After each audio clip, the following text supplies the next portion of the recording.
Mesdames et messieurs, on a un petit message à faire passer pour 3 minutes rapidement. On est des militants panafricains du Congo-Brazzaville. Je suis M. Nkouma Donald. Alors, je viens dans mon message pour éveiller un peu les Français par rapport au problème d'immigration. Beaucoup de nos frères français se disent pourquoi les Africains viennent ici. On a tendance à montrer comme si c'est la pauvreté qui nous ramène toujours ici. Mais il y a un volet qu'on ne nous montre jamais. Il y a un volet que certains pays africains sont déstabilisés volontairement afin de maintenir des dictateurs. Ces dictateurs-là, en échange, donnent de l'argent aux dirigeants français qui les protègent.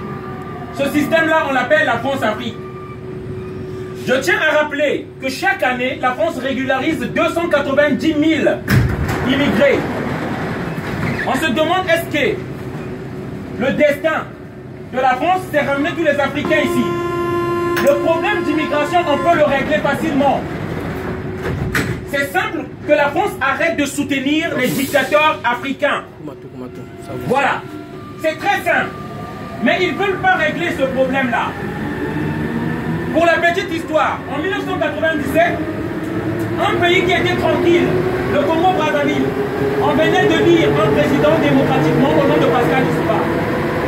Jacques Chirac va donner les armes à un psychopathe qui va venir faire un coup d'État en 1997.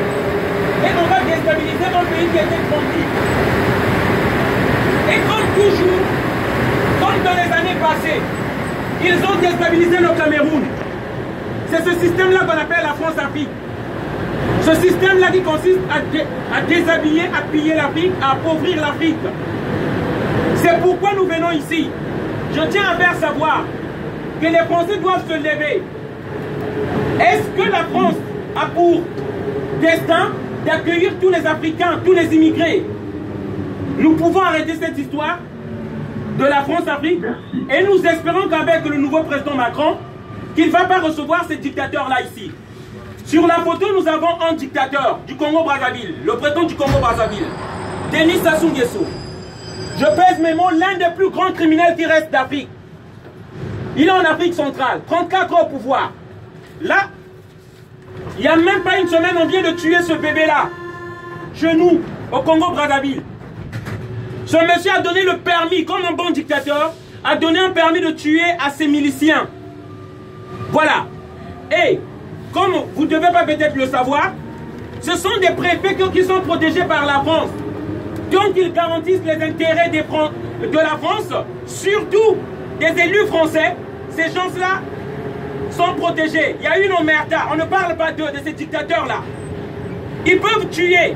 Et au nom des intérêts français, la France ne parle pas. Je tiens juste à rappeler qu'en Côte d'Ivoire, comme Gbagbo ne s'entendait pas avec les dirigeants français de l'époque, Nicolas Sarkozy, il disait non. Ils ont créé des troubles en Côte d'Ivoire et faire partie de Gbagbo. Ils ont évoqué les droits de l'homme qui n'étaient plus respectés en Côte d'Ivoire. Là, nous avons une preuve, un enfant qu'on vient de tuer, un innocent. La photo de l'enfant syrien rejeté par les eaux nous avait tous émus. Mais par rapport à ça, la France ferme les yeux. Nous interpellons M. Macron à regarder ce problème du Congo-Brazzaville et au pool où on est en train de tuer des milliers de gens. Voilà le message que je tenais à faire passer. Merci, bonne soirée à tous. Merci.